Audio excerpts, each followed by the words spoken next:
This week on Dak and Jew, we are making our favorite all butter pie crust. And in my opinion, probably in your opinion too, it's the best one I found. This is Kate Lebo's recipe, and we're going to show you how to do it.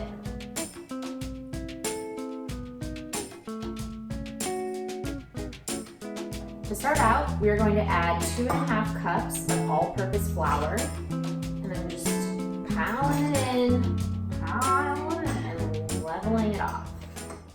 And half. Perfect. 1 tablespoon of sugar. 1 teaspoon of salt.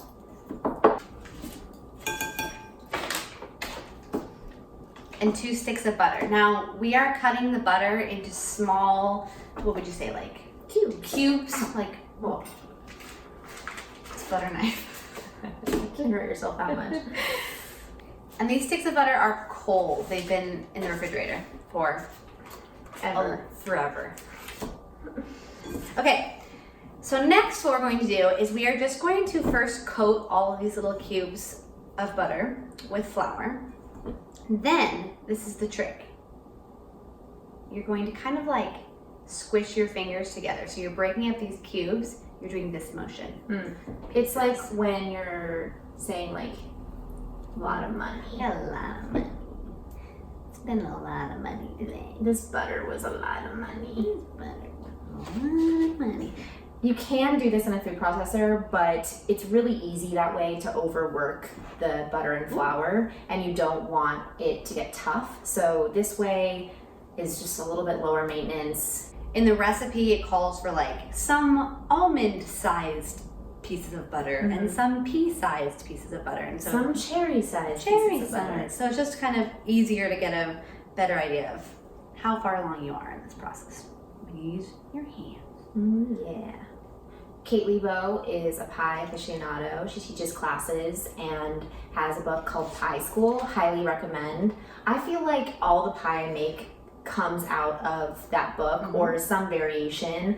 I may mess with the flavors a little bit, but she encourages that. I feel like she just has a really good understanding of like sweet and tartness. Yeah. And not even the cherry pie is cloyingly sweet. They're just like really balanced, and it's like, why reinvent the wheel? Truly. All right, so we're about there with this. We have a nice variety of butter-sized pieces.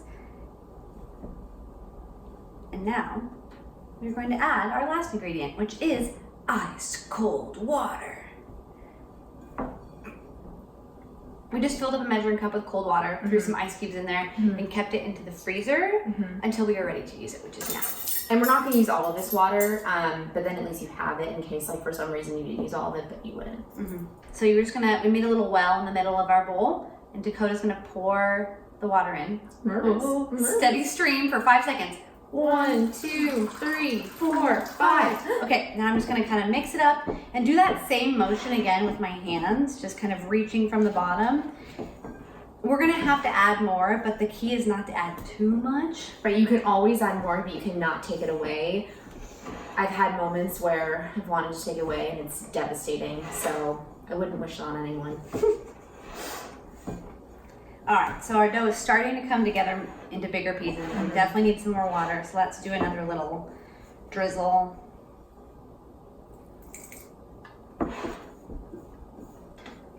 Okay, I think we might be there. I think that's good. Yeah. So I'm going to separate this into 2 balls, and we are going to wrap them up and refrigerate them. And this might be like on like a touch on this side of crumbly, but it's okay. It'll come together in the fridge. It will. And so you're gonna quickly press it into like 2 balls or 2 discs and wrap them up. Okay. Into the fridge. Oh. This is the end, folks. So this is kind of an anticlimactic ending, though we did taste it and it is delicious. And when you eat it in a pie, you'll understand. Yes. But this is going to go in the fridge for an hour, and we're going to pull it out and then turn it into a pie.